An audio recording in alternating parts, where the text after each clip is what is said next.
Селям алейкум.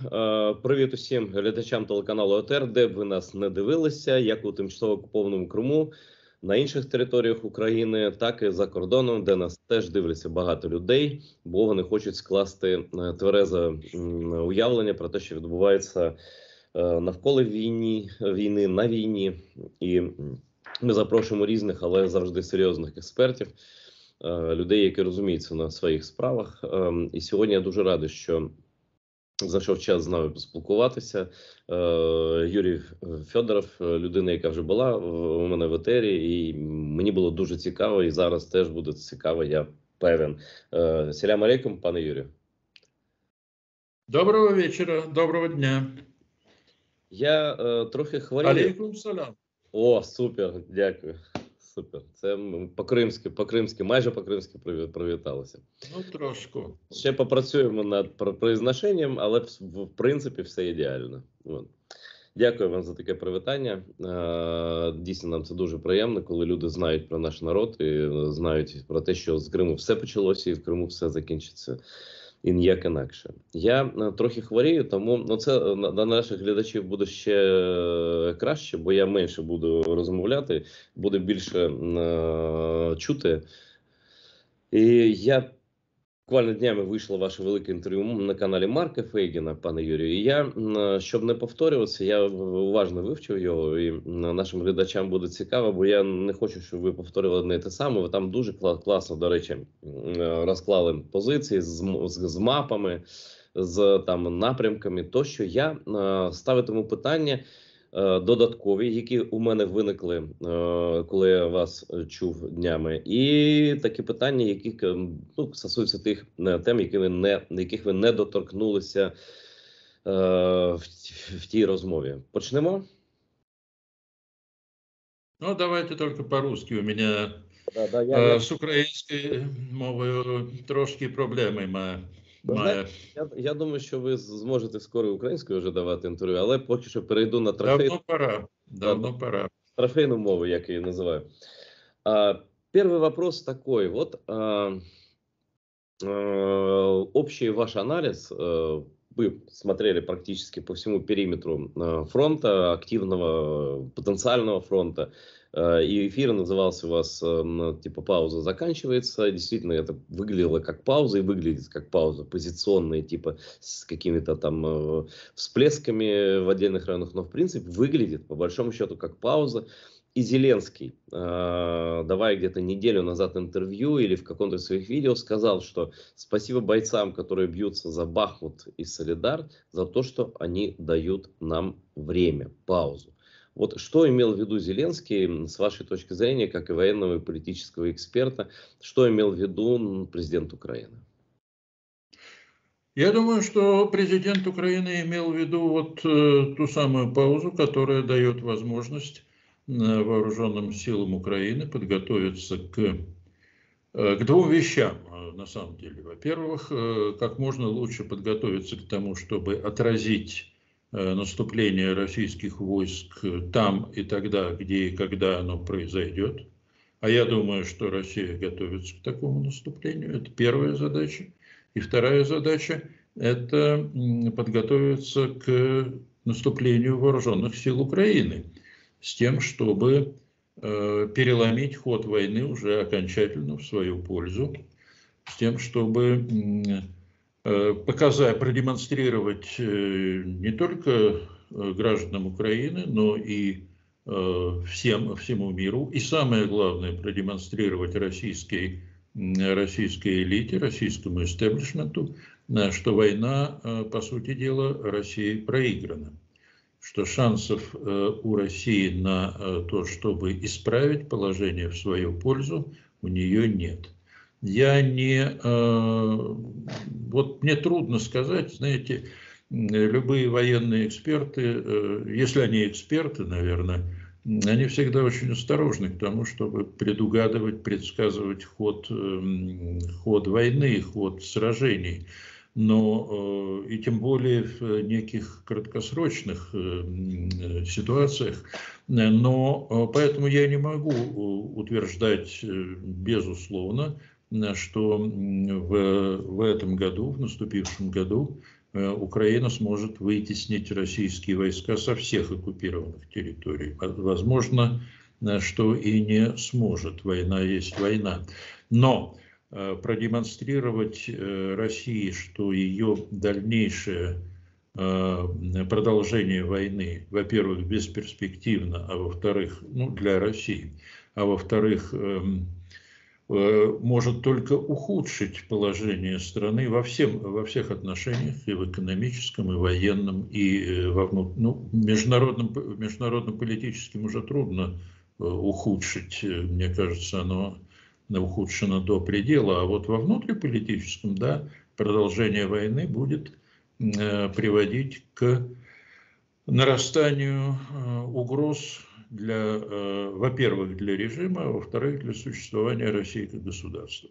Вот продемонстрировать перелом войны, перелом в ходе войны уже решающий перелом, я думаю, что вооруженные силы Украины смогут это сделать.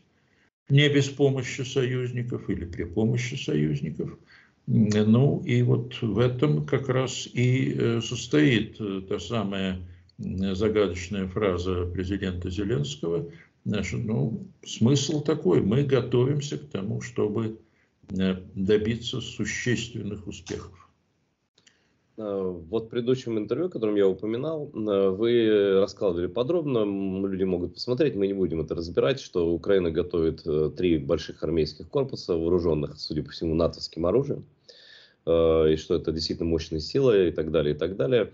Но я сейчас не хочу в детали военные, армейские вдаваться. Я вот такую версию выдвинул недавно, просто в разговоре тоже с одним неглупым человеком, что вот говорят, да, вот 100 тысяч там погибло или там тяжело ранено, более 100 тысяч там уже российских военнослужащих, да, причем это кадровые военные в основном и так далее. Что вот сколько же нужно погибших там, чтобы в России что-то там началось, или чтобы какие-то сомнения появились в правоте там фюрера и так далее. Ну, у широких народных масс, не у каких-то там отдельных персонажей или прослоек, да. А я такое мнение высказал, что в принципе я как бы от противного пошел доказывать это дело. Я говорю, слушайте, если бы Путину удалось взять Киев, ему бы простили и 5 миллионов убитых, и 7 миллионов убитых, и 2 миллиона убитых, и так далее. То есть они так не считают. Моя версия вот такая, я хочу ее озвучить при вас, немножко страшно, потому что вы все больше профессиональный человек в этом. Я вообще не профессионал, что остановить Путина и повернуть как бы его историю, его рейха вспять, к уничтожению, может только военное поражение. Тут дело не в количестве погибших, там, захваченных в плен, это, ну, захваченный в плен, наверное, имеет значение. То есть они за ценой не стоят. Вопрос именно в военном поражении. Вот это первый вопрос, имеет ли рацию, вот это моя гипотеза. А второй вопрос, что, например, будет считаться переломным военным поражением. Не окончательным, понятно, да, может быть, но переломным. Как это может выглядеть? Пленение большой группировки, там, я не знаю, там, выход, там, заход в Беларусь, там, украинской армии, если она будет участвовать в войне. Что еще? Там, я не знаю, там, вплоть до таких, кажущихся фантастическими, там, как там, поход на Минск, там, освобождение Беларуси, я не знаю, что, да. Вот.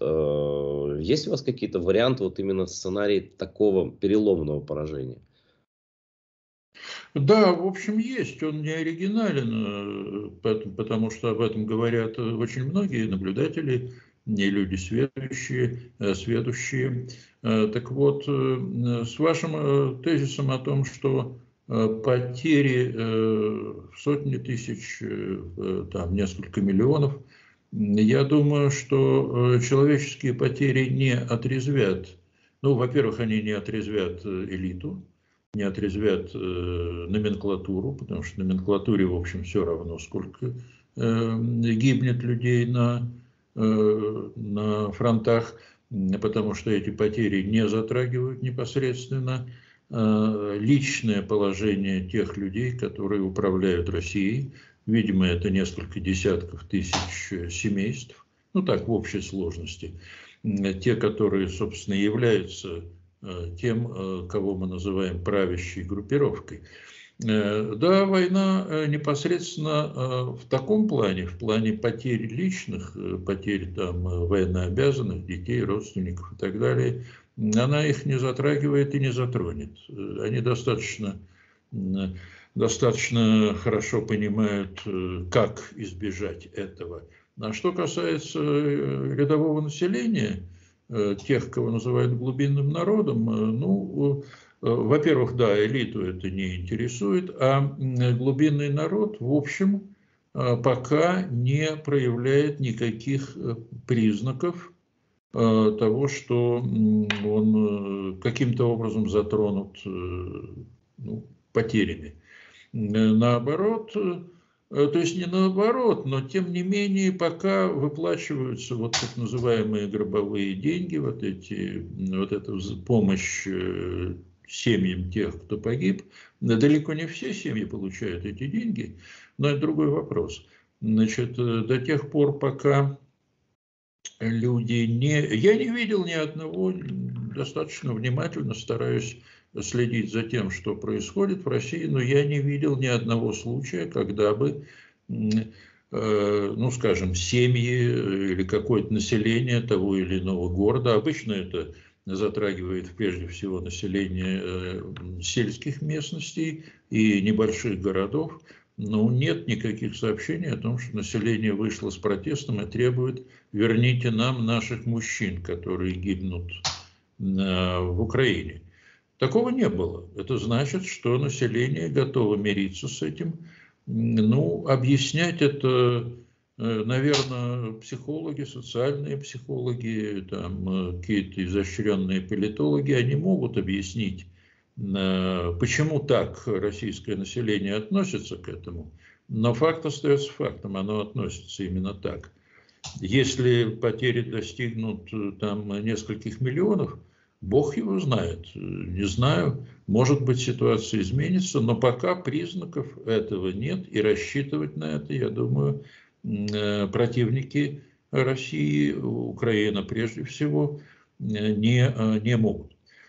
Второй тезис мой заключается в том, что да, такое решающее поражение российской армии, не разгром, но решающее поражение, может быть в том случае, если вооруженные силы Украины смогут пройти через Мелитополь. Ну, вот это стандартный сценарий: взятие Мелитополя, пересечение, перерезание системы железнодорожных магистралей, которая идет в северной части оккупированной, на севере оккупированной части Запорожской области. Там идет система коммуникаций железнодорожных, через которые снабжается российская группировка на западе, в Херсонской области и в других местах на юго-западе Украины. И вооруженные силы Украины выходят к Азовскому побережью, и, я думаю, выходят к Чонгару, то есть выходят на предместье, на подступы к Крыму. Вот это означает, что все российские войска, находящиеся к западу вот от этой вот потенциальной линии, потенциальной такого вот рассекающего удара ВСУ, они будут обречены. Обречены, потому что единственным путем снабжения их будет железнодорожная магистраль, идущая через Керчь, ну, по этому самому пресловутому мосту, через Керчь, Джанкой и туда в сторону Херсона. Ну, Херсон уже освобожден. Значит, вот, но эта магистраль уязвима. Во-первых, она уязвима для артиллерийских ударов, для ударов беспилотников, но по тому же Джанкою. Это главный такой хаб.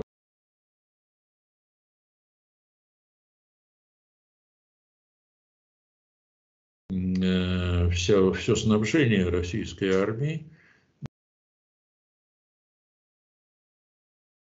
снабжение, которое идет через Керченский пролив, через Керчь.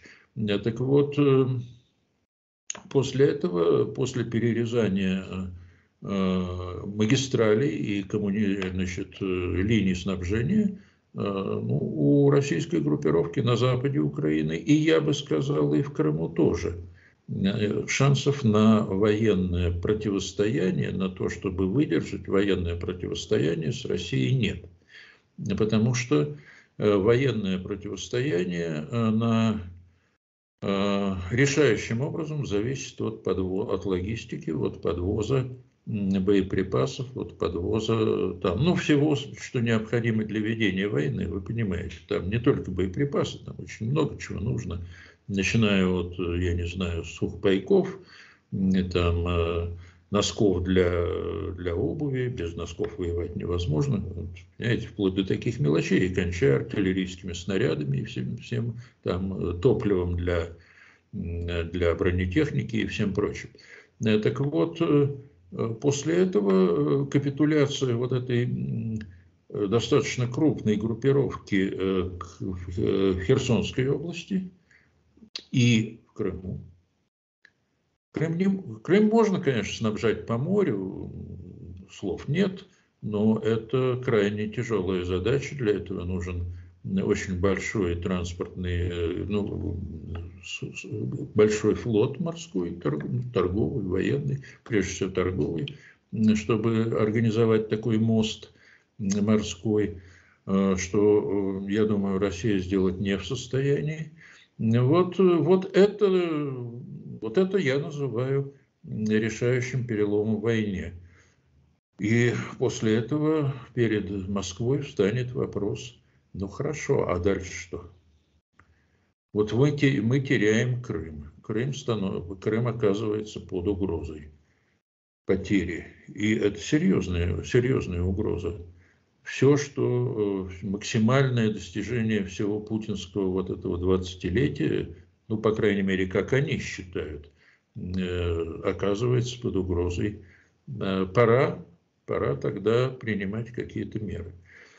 Какие меры могут быть приняты российским истеблишментом, российской правящей кастой, я не знаю. Но, кстати, они тоже набор-то достаточно очевиден. Либо Путин соглашается с тем, что нужно прекращать войну, выводить войска и идти на условия Украины, ну, по крайней мере, признать эти условия как основу для переговоров. Там, торговаться-то можно очень долго, конечно, но признать, что войска должны быть выведены там, к границе 91 года, да. Либо Путину придется уходить добровольно, недобровольно, тут опять можно гадать на эту тему. Но вот такая будет ситуация, это не зависит от желания, нежелания Путина. Он вынужден будет либо рисковать собственной безопасностью, либо принимать условия, которые выставит Украина. При этом говорят о том, что у Путина могут быть крупные неприятности в этом случае со стороны ультрарадикалов. Ну, конечно, могут быть. Но я думаю, что все-таки большая часть правящей группировки, номенклатуры российской, если хотите, ей ведь, в общем, Крым-то не нужен. А зачем? Зачем губернатору Томской области нужен Крым? Вот я хотел бы задать. С практической точки зрения, Юрий, конечно, нет. Но я помню соцопросы, которые показывали наибольшую поддержку оккупации Крыма в городе, внимание, Владивостоке. Они никогда туда не ездили и никогда потом не поехали. Они отдыхали всю жизнь во Вьетнаме, не знаю, как сейчас там в Корее, в Южной и так далее, то есть в Таиланде. То есть, ну вот такой парадокс, но это психологический наркотик был такой, конечно. Ну, я думаю, что им объяснят, что вот так вот случилось, а вообще... Сезон закончился. Сезон закончился. Но объяснить-то ведь можно все, что угодно. А вот реальный интерес тех или иных групп, слоев, обладающих влиянием, обладающих властью, да, есть какая-то группировка, их называют там ультрас, праворадикалы, их рупором являются вот так называемые военкоры, и на них делает ставку известный всем Пригожин и какие-то другие фигуры, которые за ним стоят. Но все-таки, на мой взгляд, это сравнительно небольшая часть и номенклатуры, и того, что можно назвать образованным классом. Ну и Да, потом, мы же не можем, наверное, все-таки это все равно цирк Путина, все равно он их контролирует, все равно эти все газеты, все эти военкоры, они все равно так или иначе подчиняются там, подчиняются в итоге Путину. То есть это дозволенный такой театр, наверное, как мне представляется. ну, я думаю, что если они не будут подчиняться, то с ними могут произойти масса неприятностей. Вот я хочу, но мы сейчас обсуждаем не фантомные вещи, а абсолютно реальные. Вот то, о чем вы сказали, как раз подтверждают, вот мне военные давали интервью тоже для канала АТР, и они говорят, что наиболее боеспособная, ну скажем, кадровая армия России понесла тяжелые потери боевой силе и технике, начиная с 24 февраля прошлого года.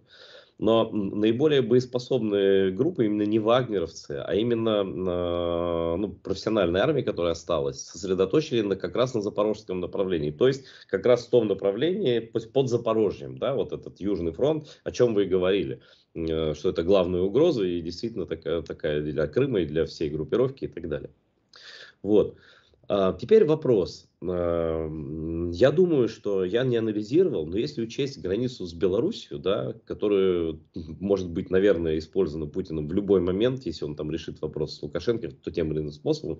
Вот. И если все это вместе брать, то, наверное, такой длины фронта не было даже во Второй мировой войне. Вот. Мне так кажется, что не было такой длины фронта. Вот.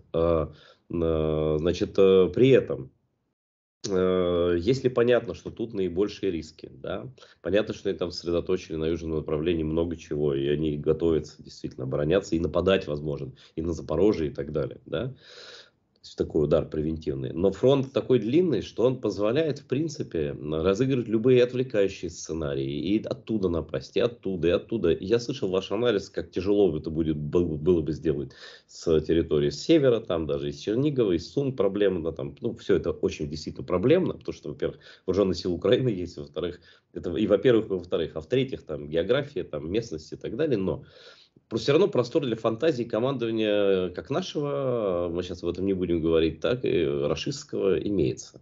Вот они могут предпринять несколько отвлекающих, меньших ударов, чтобы не допустить вот это, чтобы растянуть вооруженные силы Украины, где фронт действительно огромный. Вот какие варианты, думаете, у них в головах могут быть? Вот, как варианты. Вы, конечно, в голову им не залезете, но в принципе. Ну, я должен сказать, что просто одна из аксиом того, что называется стратегией или оперативным искусством, заключается в том, чтобы замаскировать направление главного удара, создать угрозу отвлекающего удара или, значит, нанести этот отвлекающий удар. Уже высокое искусство состоит в том, чтобы, значит, уметь менять, так сказать, приоритеты. Вот сегодня наносится, условно говоря, из Запорожья, из Орехова туда в сторону Мелитополя, а на самом деле мы готовимся, имеем шанс и готовимся к тому, чтобы ударить через Сватово, там, на Старобельск, Луганск. И наоборот. Вот создается группировка для удара на Луганск, а на самом деле имеется еще и группировка в Запорожской области для удара на Мелитополь. И вот в этом случае, значит, русский генеральный штаб начинает метаться и думать, где же, собственно, будет главный удар, где мы должны сосредоточить основные ресурсы, основные силы и так далее. Но то же самое будет делать и противостоящая сторона. В этом это абсолютно очевидные вещи для любого, ну, знакомого там военного или человека, знакомого с историей войн. Особое искусство заключается в том, чтобы дезинформировать противника. И, так сказать, показать ему, что вот мы-то будем действовать, вон, скажем, по направлению А на самом деле мы готовимся к тому, чтобы ударить по направлению Б. На самом деле, Юрий, поэтому я ничему не верю. Вот ни этим трендам медийным, ни вот этим, вот сейчас Россия совершит решающий бросок на Киев или что-то. Все может быть, но я ничему этому не верю, потому что это все может быть частью войны, просто частью подготовки. Абсолютно точно, потому что любая и та, и другая сторона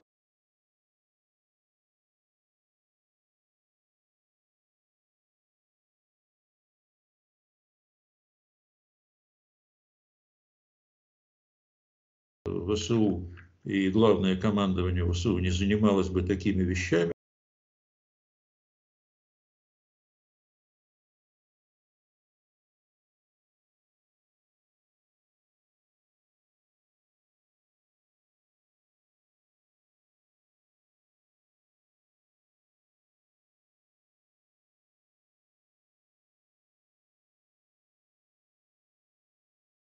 на Луцк, хотя это безумие было бы с моей точки зрения, вот учитывая там массу факторов, либо, значит, на Чернигов, на Киев, либо, значит, из Беларуси на Киев через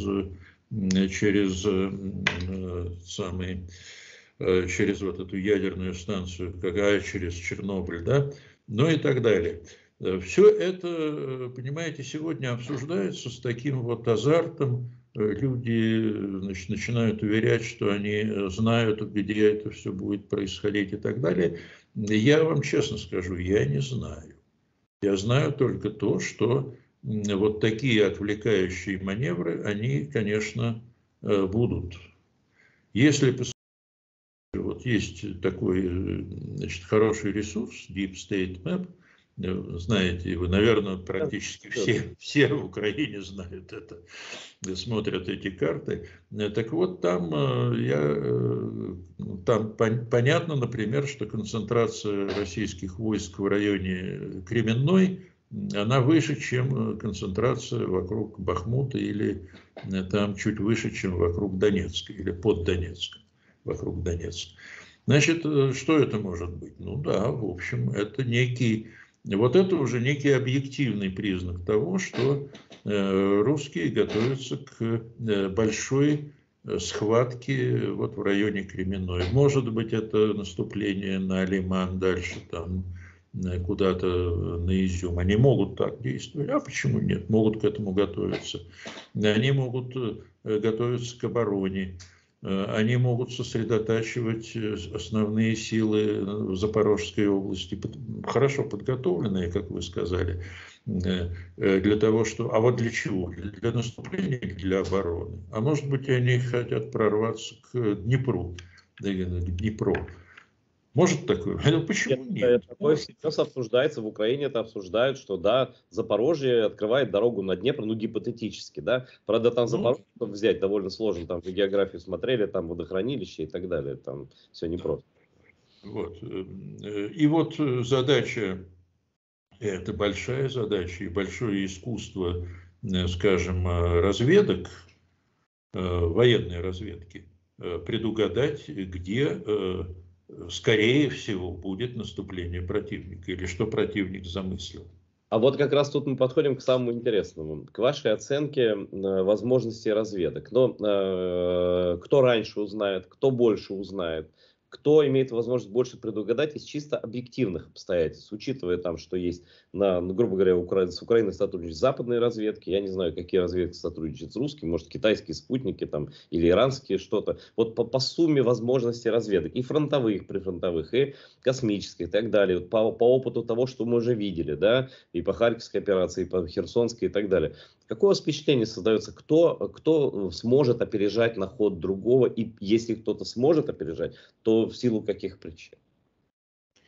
Вот тут я бы достаточно уверенно отдал бы превосходство все-таки разведки, Главному управлению разведки ВСУ, которое, как я понимаю, хотя это, наверное, очень рискованное заявление с моей стороны, но тем не менее, как я понимаю, ГУР получает достаточно большое количество информации, не всю информацию, бесспорно, которая имеется в распоряжении западных союзников. Ну, смотрите, Юрий, а даже до этого, вот Буданов же, да, это он был первый, кто это был уже опубликованная, как стенограмма называется, да, что он открытым текстом говорил там про даты нападений, про нападение направления Киев, там через Гостомель, там Ирпень и так далее. То есть вот он все это рассказывал прямо вот накануне буквально, 23-го, кажется, да. Вот, то есть я не думаю, что возможности украинской разведки с 24-23 февраля прошлого года стали меньше. Наверное, больше. Ну так, очевидно. Я тоже так думаю. И для этого есть определенные основания. Вот Ну, пусть только не обвиняют меня в каких-то, я уж не знаю в чем, но посмотрите, в России работало огромное количество, несколько миллионов, ну, достаточно регулярно, работало так называемых гестарбайтеров, ну, значит, как правильно назвать? Ну, это такое, да, московское такое словечко, да, такое немножко фашистское. Они так называли всех приезжих, да, там более или менее низших, которых они считали ниже за Ну себя. да. Жил, я это прекрасно помню. Да. Вот, значит, временных рабочих с Украины. Это раз. Значит, любая разведка, вот я читал довольно много мемуаров разных, достаточно квалифицированных начальников, руководителей, известных, значит, сотрудников различных разведок, и они все, в общем, говорят, вот когда есть вот такой поток, значит, людей из одной страны в другую, или из одной страны куда-то, ну, скажем, значит, из Советского Союза выезжало большое количество евреев, это известно, в советский период и потом, после. Значит, и самое КГБ достаточно упорно вербовал агентуру среди тех, кто выезжал. Да, и, кстати, некоторые из них мы сейчас видим, так можно видеть, как они работают на свою бывшую родину. Да, вот. В большинстве своем, насколько вот я могу судить по воспоминаниям, опять же, руководителей израильских спецслужб, они кое-что написали, некие воспоминания, большинство просто приходило и говорило, знаете, вот для того, чтобы меня выпустили, я должен был согласиться. Ну, согласился, ладно, но только ты больше, вот, если чего будет, ты к нам заходи, значит, мы тебе поможем. Вот и все. Значит, но принцип понятен. Значит, люди из Украины работали в России, многие там остались, у многих семьи, родственники. Это другая линия, но тем не менее. Население, значит, людей этнических украинцев в России немало. Многие из них являются патриотами Украины. Правильно? Я могу размышлять. Я думаю, что, в общем, наверное, так. Вот этот поток людей, который на протяжении нескольких лет шел в Россию, ну тогда, а почему бы не отправить туда каких-то своих людей, и так далее. Все это. Мы не берем еще все-таки американскую разведку, которой, наверное, все западные разведки сейчас гораздо больше доверяют Украине, чем они доверяли в феврале прошлого года. Да. Ну, это первое. Так? Дальше, что мы имеем? Ну, то есть, что имеют западные союзники? Это альянс «Пять глаз». Это альянс разведслужб США, Канады, Великобритании, Австралии, Новой Зеландии. Обмен информацией, получаемый из всех источников, то есть спутники, космическая разведка, радиоэлектронная разведка, то есть радиоперехваты, значит, телефонных разговоров, ну, всей коммуникации, которая идет, значит, это то, что они называют human intelligence, это агентурная разведка. Вот вся эта информация, это открытые данные, пожалуйста, наберите Five Eyes в сети, и вы получите всю эту информацию. Да? Проклятые англосаксы в полном ассортименте. Да, значит, и вот когда вся информация из разных источников собирается в одном месте, из этого можно сделать целый ряд интересных выводов. Это второе. Третье. Много говорили одно время, я не знаю, говорят сейчас или позабыли, Соединенные Штаты, американская разведка, какая, я не знаю, то ли это ЦРУ, то ли какие-то другие службы, значит, к началу ноября пришли к твердому выводу о том, что Россия в России принято решение о начале войны. Это такой вывод нельзя сделать на основании просто вот анализа того, как распределяются войска. Агентура очень высокого уровня, грубо говоря, Штирлиц такой, но не киношный. Да. Ну вот, этого я не знаю. Вот этого я не говорил, я этого не знаю. Это могут быть перехваты каких-то, значит, разговоров высшего руководства на России по телефону там, или значит, по мобильнику. Там я не знаю какие, через сети. Это может быть действительно вот какие-то люди, которые имеют доступ к действительно крупным секретам России. Но тем не менее, я повторяю, вот на основе просто анализа того, как распределены войска, да, они распределены для атаки. Но будет ли это атака, будет ли это наступление, решено ли начать войну или не решено. Но это ведь нельзя сделать такой вывод, просто анализируя распределение войск. Значит, была какая-то информация более из других источников, скажем так. Вот теперь опять же, вот есть, я не знаю, так это или нет, вам виднее, но вот я читал, что имеется система военного управления в Украине, которая опять же объединяет всю информацию, доводит информацию о том, что происходит на поле боя и так далее, вплоть до командира взвода. Есть. Да. Я забыл, как называется, но она есть, да. Дельта или не Дельта, что-то, по-моему. Вот, соответственно, это очень помогает войскам, ведущим войну. Потому что на шете у командира взвода это 30 человек, да? Значит, он действует. Куда двигается, значит, танк противника? Вот он двигается туда-сюда, из деревни одной переходит по дороге, значит, вот это вот танковая какая-то там группа, 2 танка, 2 бронетранспортера и десяток каких-то грузовиков. Вот они двигаются из одного населенного пункта А в населенный пункт Б, и тут нужно что-то делать с ними. А у русских такого нет. Русские воюют по картам, вот по бумажным картам, значит, советского генштаба. А на этих картах, ну, об этом тоже много говорили в начале войны. Я не знаю, как сейчас, но думаю, что серьезных изменений нет. Значит, на этих картах названия населенных пунктов или названия улиц сохранились те, которые были в советский период. Как они вот назвали, вот я допрос видел пленного, мы Артемовск брали. Артемовск давно уже Бахмут, ну, да, Артемовск до сих пор, да? Юрий, у нас 5 минут остается, я знаю, что вам нужно спешить. Вот, поэтому, скорее всего, это будет последний вопрос, но я хочу, чтобы вы его раскрыли аргументированно, и как вы это делаете.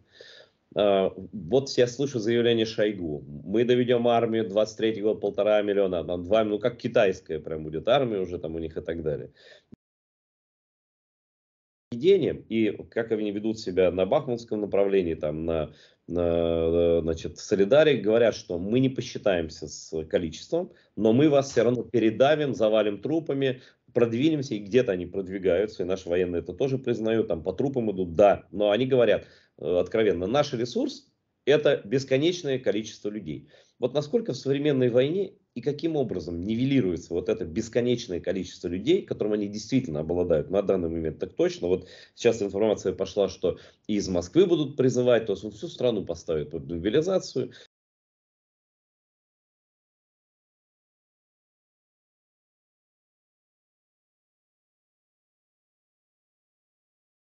Образом можно оценивать степень их преимущества в живой силе.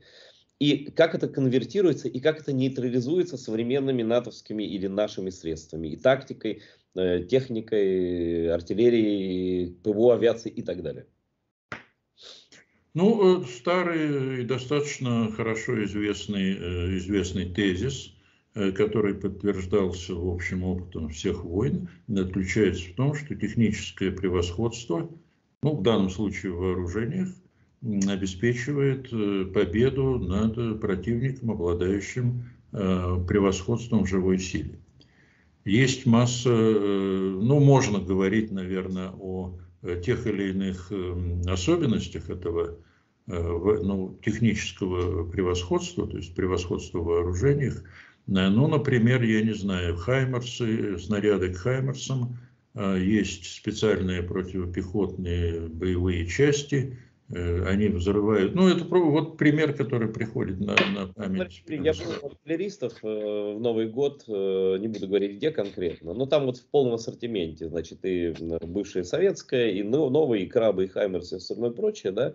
Вот. И по их словам, вообще количество потерь живой силы и техники от именно артиллерии. Почему Зеленский на этом настаивает, да, и Залужный, на артиллерии дальней, и 85%. То есть до поля боя добегает, вот, ну, как бы на поле боя в контактных боях гибнет 15% и получает ранения, а 85% от артиллерии. Но я артиллеристам верю, потому что они, ну, на практике все видят. Да. Ну вот смотрите, что такое противопехотная боевая часть у Хаймерса. Это, значит, штуковина, которая взрывается на, там, ну, скажем, 10-12 метров над поверхностью земли и разбрасывает на большое количество мелкой, ну, что-то типа мелкой картечи или дроби с большой скоростью, которая, ну, если человек попадает вот под этот поток мелких частиц, это не свинец, там что-то другое, там какие-то более твердые, значит, сплавы. Но вот такая вот мелкая шрапнель, которая уничтожает все живое на достаточно большой площади. Вот вам один пример. Другой пример, пожалуйста, вот такую же картечь, такую же шрапнель, точнее, ну, я не знаю, как правильно назвать, они имеют название военные. Значит, есть мины Клеймор. Это такая штуковина, значит, от типа чемоданчика, вот он стоит на 4 ножках, не закапывается в землю.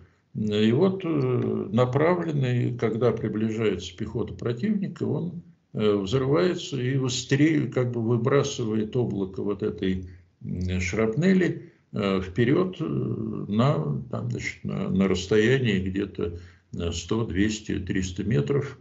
Вот это облако, летящее с большой скоростью шрапнели, уничтожает, опять же, все живое и некоторые виды вооружения. Вот так. Но это вот несколько примеров. Два примера я привожу то, что мне сразу приходит на ум, а есть и такое более теоретическое вот это положение о техническом превосходстве, которое играет решающую роль в случае, значит, ну, по сравнению с превосходством в живой силе. Но еще я информацию сейчас получаю, там израильские СМИ пишут, что США вывозят 155-го калибра боеприпасы в большом количестве своих израильских, неафишируемых широко складов. Плюс они везут с Южной Кореи, где они действительно группировку большую держат еще с 50-х годов. То есть вопрос будет решен именно количеством дальних ракет, преимуществом точностью разведданных спутниковых, куда, собственно, стрелять не в чисто поле. Ну, да. И, в общем, вот артиллерии, в принципе, артиллерии, так? Артиллерия, да, ну, прежде всего артиллерия в ее различных видах, в том числе реактивные системы или ракетные системы залпового огня. Вот это может уничтожать живую силу не только вот непосредственно.